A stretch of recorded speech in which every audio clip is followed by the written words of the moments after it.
Hello my dear students, my dear 8th class students. Last time हम बात कर रहे थे कन्वेंशनल रिसोर्सेज के बारे में, ठीक है ना। तो हमने उस पर फायरवुड पे थोड़ा सा आपको क्लियर किया था कुछ चीज़ें।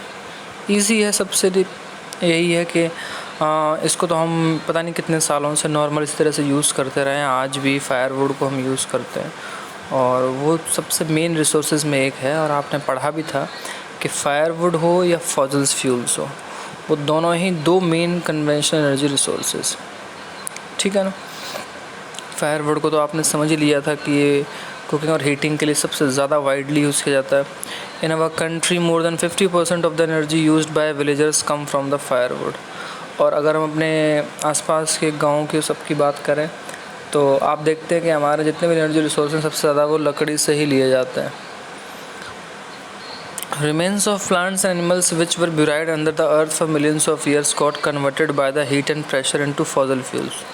अच्छा, होता क्या है कि ये चीज़ें आप शायद पहले भी पढ़ते आए हैं कि हज़ारों साल पहले, लाखों साल पहले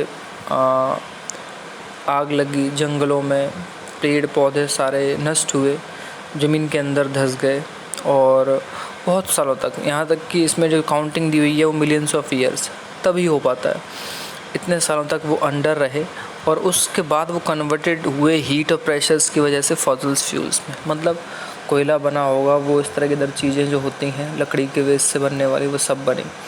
और खाद भी बनता है, आप देखते हैं वेस्टेज हो जाता है, कितना सारी चीज़ें होती हैं, वो अंडरग्राउंड रहता है तो वो चीज़ें मिक्स रहती हैं। लेकिन उससे फ़र्क इस चीज़ का सिर्फ एक ये पड़ता है कि वो चीज़ें नीचे भी हैं तो भी हीट और प्रेशर पे ही उन पे क्या कहते हैं दबाव रहता है, हीट भी उतनी होती है।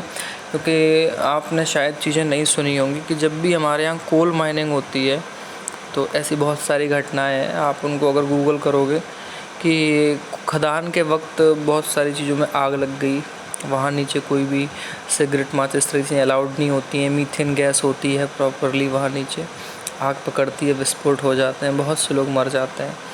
तो वो चीज़ें हाँ मतलब होती आई हैं पहले से। Fossil fuel such as coal, petroleum, natural gas are the main sources. अब फॉसिल फ्यूल की बात करें तो बेटा कोल भी वैसे ही बना है, पेट्रोलियम प्रोडक्ट भी वैसे ही बने हैं और नेचुरल गैसेस भी।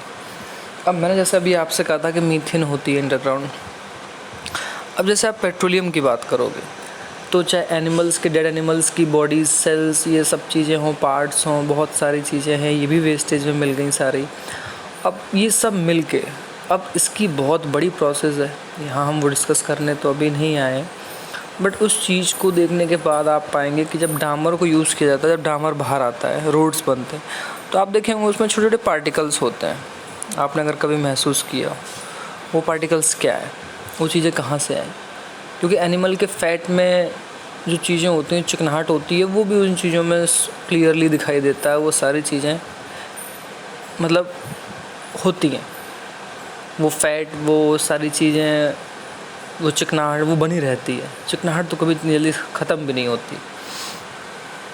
तो फॉसिल फ्यूल्स की जब बात होगी तो आप बात करेंगे कोल की, पेट्रोलियम की, नेचुरल गैस की। ये मेन रिसोर्सेज हैं जो कन्वेंशनल रिसोर्स हैं उसके, ठीक है। इस लिखा भी हुआ है यहाँ पे कन्वेंशनल एनर्जी।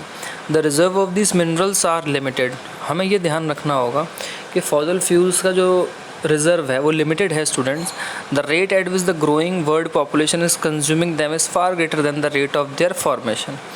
अब ये चीज़ बड़ी समझने वाली है, क्या है कि जिस हिसाब से हम इसको वर्ल्ड पॉपुलेशन यूज़ कर रही है, कंज्यूम कर रही है, कंज्यूम मतलब यूज़ कर रही है, भाई वो तो बहुत ज़्यादा है। और किस चीज़ से ज़्यादा है कि the rate of their formation, जिस हिसाब से वो बन रहे होते हैं, चाहे कोल बने, पेट्रोलियम प्रोडक्ट्स बने, नेचुरल गैस बने। अब पॉपुलेशन इतना ज़्यादा है, लोग वेस्टेज भी बहुत करते हैं, प्रॉपर तरीके से चीज़ों को नहीं रख रहे हैं, वेस्टेज कर रहे हैं, तो ये चीज़ें बहुत जल्दी ख़त्म हो जाएंगी, फिर हमारे पास कुछ और आएगा। अब आपने क्यों देखा है कि इलेक्ट्रिक कार और गाड़ियाँ, स्कूटी, बाइक वगैरह लॉन्च हो रहा है? क्योंकि आने वाले टाइम में 5 to 6 ईयर्स में आप इंडिया में देखेंगे डीजल पेट्रोल बहुत जल्दी लॉन्ग टाइम तक फिनिश होने वाला है। सॉरी, लॉन्ग टाइम कह रहा था मैं, बहुत शॉर्ट पीरियड में ये सब चीज़ें ख़त्म होने वाली हैं। गवर्नमेंट भी ऐसी पॉलिसी ला रही है कि आप पॉल्यूशन को कम करें और भी चीज़ों को कम करें। तो उस चीज़ से लाने के लिए वो यूज़ कर रही है किस चीज़ को, कि हम इलेक्ट्रिक व्हीकल्स को बढ़ावा दें। तो पॉल्यूशन अपने आप कम हो जाएगा जब आप फ्यूल्स को इस तरह से यूज़ नहीं करेंगे तो। So these are likely to be exhausted soon, इसीलिए ये बहुत जल्दी एग्जॉस्टेड होने वाला है। ये जो कन्वर्जेंट रिसोर्स ऑफ एनर्जी का बेटा चार्ट है, ये बड़ा इम्पोर्टेंट है, और इम्पोर्टेंट कुछ इस तरह से है कि यहाँ से नोट्स बहुत बनेंगे आपके, और क्वेश्चन आंसर भी काफ़ी है। तो इस पर ध्यान देना है। मैं जो आपको समझाऊंगा उस पर आप प्लीज़ ध्यान दीजिएगा अच्छे से, उसके बाद ही आप ये सारी चीज़ें कर पाएंगे। देखिए यहाँ से स्टार्ट करते हैं, ठीक है, यहाँ से स्टार्ट करते हैं, ठीक। First oil, second natural gas, ठीक है। ये कन्वेंशनल रिसोर्सेज ऑफ एनर्जी हैं, देखिए साफ साफ लिखा हुआ। अब इसको जो नोटबुक में आप प्रॉपरली मेंटेन करेंगे वो कैसे करना है, आप चीज़ों को ध्यान देना कि जब ऑयल को हेडिंग डालेंगे आप तो एडवांटेजेस यहाँ पे लिखे हुए हैं 1 और 2, और डिसएडवांटेज भी यहाँ पे लिखे हैं। नेचुरल गैस के एडवांटेज तो बेटा यहाँ लिखे ही हुए हैं, साथ में डिसएडवांटेज भी आपको यही लिखने हैं। फर्स्ट जब आप लिखेंगे ऑयल, पहली हेडिंग डालेंगे एडवांटेज, दूसरी तरफ लिखेंगे डिसएडवांटेज, ठीक। जब ये कंप्लीट हो जाएगा तो सेकंड नंबर पे आप डालेंगे नेचुरल गैस। तो एडवांटेज में तो आप ये 3 पॉइंट लिखेंगे, और इसके ही डिसएडवांटेज में आपको ये 3 पॉइंट लिखने हैं। ये आपको खुद चीज़ें सेपरेट करके अपनी नोटबुक में लिखनी होंगी। ये चीज़ें आपको प्रॉपरली खुद ही मेंटेन करनी है। बुक में सिर्फ ऐसे नहीं है कि दिया हुआ है कि तो हमने भी उसको वैसे रख लिया, नहीं, आप खुद उसको प्रॉपरली अलग अलग सेपरेट करके ही करेंगे। जैसे ऑयल की बात करते हैं, एडवांटेज क्या है भाई, ईजियर टू ट्रांसपोर्ट है, टैंकर्स में आप इसको ले जा सकते हैं। बेसिक पेट्रोकेमिकल इंडस्ट्री के लिए जितनी पेट्रोल प्रोडक्ट्स हैं, चाहे आप किसी चीज़ पे वो क्या होता है जो कपड़ों पे करवाया जाता है, जो वॉशरमैन यूज़ करते हैं, यहाँ पे कपड़े एकदम नीट एंड क्लीन हो जाते हैं, साड़ी हो, जैकेट हो, ड्राई क्लीन, उसमें तक पेट्रोल यूज़ होता है। हर चीज़ में जितने भी पेंट के प्रोडक्ट्स होते हैं, एवरीथिंग, जितनी भी कलरफुल चीज़ें हैं तो हर चीज़ में यूज़ होता है। अब डिसएडवांटेज पे आते हैं। Depletion of oxygen due to oil spillage and gas leakage, ये चीज़ बहुत इंपॉर्टेंट है। गैस लीक हो जाए या किसी तरह का लिंकेज हो जाए तो वो चीज़ें जो हैं डिस्ट्रक्शन करती हैं, वैनिश करती हैं चीज़ों को, चाहे नेचुरल गैस हो चाहे ऑयल हो। Pollutant released cause acid rain, अब इनकी धुएं से निकलने वाले जो कण होते हैं ना, वो एसिड रेन को बढ़ावा देते हैं। एसिड रेन खतरनाक होती है, वो बॉडी को जला देती है। Exploration of new fuels is not easy, और सबसे बड़ी बात है कि अगर आप न्यू फ्यूल को बहुत ईजीली जो है एक्सप्लोर नहीं कर पाएंगे, मिलेगा ही नहीं है, घाटा है ना इस तरह से। तो ये ऑयल के लिए भी हुआ और ये नेचुरल गैस के लिए भी हुआ। अब नेचुरल गैस के एडवांटेज पे आते हैं। इसको भी पाइपलाइन के ज़रिए आप ट्रांसपोर्ट के लिए इजीली कर सकते हैं। आप देखते हैं पाइपलाइन से ही सारी चीज़ें कही हुई हैं। Cleaner than oil and coal, ठीक। कोल और जो ऑयल है उससे ज़्यादा क्लीन होता है, सिंपल सी बात है, ठीक। मतलब किसी भी चीज़ को बहुत ज़्यादा बार बार छानने की ज़रूरत नहीं होती है। ऑयल से सस्ता है, आप देखते होंगे पेट्रोल डीजल से सीएनजी सस्ती होती है। तो ये हुआ एडवांटेज और डिसएडवांटेज, दोनों के डिसएडवांटेज सेम है। तो आप जो टेबल बनाएंगे, क्वेश्चन आंसर लिखेंगे, वो आपको लिखना ईजी है। इस पूरे चार्ट पे बहुत सारे क्वेश्चन हैं। लाइक फायरवुड पे बात आएगी, ये 3rd नंबर पे आप लिखेंगे तो एडवांटेज इधर है, डिसएडवांटेज इधर है। कोल की बात होगी तो एडवांटेज इधर है, डिसएडवांटेज इधर है। हाइडल पावर के एडवांटेज इधर है, डिसएडवांटेज इधर है। ये इतने सारे जो क्वेश्चन बन रहे हैं ना स्टूडेंट्स, ये इतने इंपॉर्टेंट हैं कि यहाँ से क्वेश्चंस भी बहुत आएंगे और जो पॉइंट्स वाइज क्वेश्चन है वो भी बहुत आएंगे। इसलिए आप इस पूरे फ्लो चार्ट को बहुत प्रॉपरली मेंटेन करेंगे अपनी नोटबुक में, एज अ क्वेश्चन आंसर्स भी, एज अ नोट्स भी, ठीक है। ये इतना ही था। आप देख रहे हैं कि वुमेन है, ये कलेक्ट कर रही है नॉर्थ ईस्ट इंडिया में, जहाँ से आजकल मेडल बहुत जीत के ला रहे हैं खिलाड़ी, बट हम उनके साथ अच्छा बर्ताव नहीं करते हैं अपने आप। उनको हम चाइनीज़, जैपनीज़ को इस तरह से चढ़ाते हैं, जबकि आपको पता होना चाहिए कि वो इंडियन है। तो हम इन चीज़ों के बारे में बात कर रहे थे। बाकी जो एक दूसरे सब्सटेंस की बात होगी बेटा, वो होगी कोल की। कोल अपने आप में बहुत इम्पॉर्टेंट है। This is the most abundantly found fossil fuel, मतलब ये एक बार पाया जाए या दूसरी बार पाया जाए ऐसा मुमकिन नहीं है। अबेंडेंटली का मतलब है कि जो अब मिलेगा नहीं इसके बाद। It use as a domestic fuel, industries, iron steel में, स्टीम इंजन में, जनरेट इलेक्ट्रिसिटी। हमने कोयले को सबसे ज़्यादा यूज़ किया है। कोयले को पूरी दुनिया ने इतना ज़्यादा यूज़ किया है कि कोयले से यूज़ करते करते हमने इतना कार्बन डाइऑक्साइड निकाला कि पूरी दुनिया में प्रदूषण दिया है, लोग बीमार हुए हैं, मेडिकल फैसिलिटीज़ बहुत बढ़ी हैं, पैसा उस पर बहुत खर्च हुआ, शहर गंदे हो गए, everything. Electricity from coal is called thermal power. ये यहाँ से आपका नोट्स है, ठीक, नोट्स के पॉइंट्स हैं कि थर्मल पावर किसे कहते हैं बेटा, कि वो इलेक्ट्रिसिटी जो कोल से निकलती है तो थर्मल पावर कहते हैं, हीट करने के बाद ही निकाला जाता है। The coal which we are using today was formed millions of years ago by giant ferns and swamps got buried under the layer of earth. पहले भी पढ़ चुके हैं, मिलियंस ऑफ ईयर्स में बना है, बहुत लाखों साल पहले इस तरह से ज़मीन के अंदर दब गया ये लेयर्स में। Coal is therefore refer to as buried sunshine, इसीलिए कोल को ब्यूराइड सनशाइन भी कहते हैं। ब्यूराइड भी है यानी कि दफन है, और सनशाइन यानी चमकता हुआ। चमकता हुआ क्यों? क्योंकि उससे इंडस्ट्री चल रही है, इलेक्ट्रिसिटी बन रही है, डोमेस्टिक यूज़ भी हो रहा है, एवरीथिंग। तो कोल को दो तरीके से, थर्मल पावर भी और ब्यूराइड सनशाइन, दो डेफिनेशन हो गई। अब इसमें क्वेश्चन आ सकता है which mineral is used as buried sunshine, why? तो आपको पूरा यहाँ से लेके आंसर लिखना होगा यहाँ से, ठीक है।